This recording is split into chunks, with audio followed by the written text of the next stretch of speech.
Nous voici début avril, ça y est.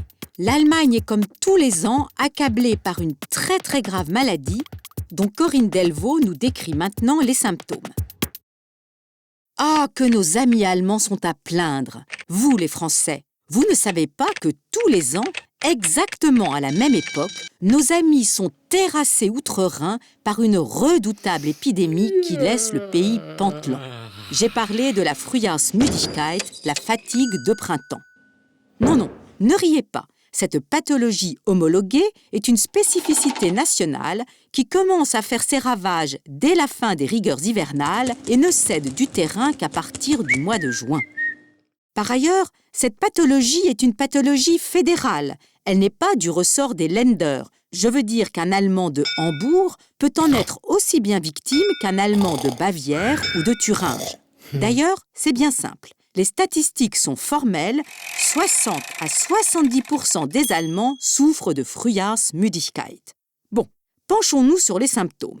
Un Allemand qui souffre de Frühjahrsmüdigkeit se sent mou, il ressent une forte envie de dormir, il a souvent un peu mal à la tête, il a du mal à se concentrer, il est irritable et manque d'énergie et de motivation. C'est un sujet de conversation inépuisable. Les magazines et les médias s'emparent chaque année du sujet, mais rien n'y fait, la Frühjahrsmüdigkeit renaît chaque année de plus belle. Hélas, aucun vaccin n'existe contre ce mal redoutable.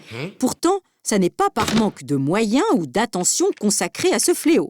Tapez Frühjahrsmüdigkeit sur google.de et pas moins de 149 000 sites se proposent pour vous aider à trouver le remède.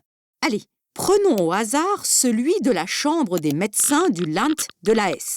Les médecins expliquent que ce problème est dû à 3 facteurs conjoints. Un problème hormonal d'abord. Pendant l'hiver, le corps d'un citoyen allemand fabrique davantage de mélatonine, ce qui l'aide à dormir mais le rend un peu fatigué et irritable pendant la journée.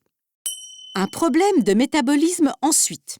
L'hiver, l'Allemand a tendance à manger plus gras et plus lourd, ce qui alourdit un tant soit peu son corps.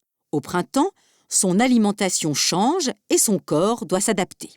Enfin, un problème de lumière.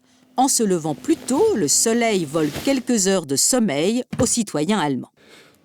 Les médecins proposent toutes sortes de remèdes à la hauteur du mal.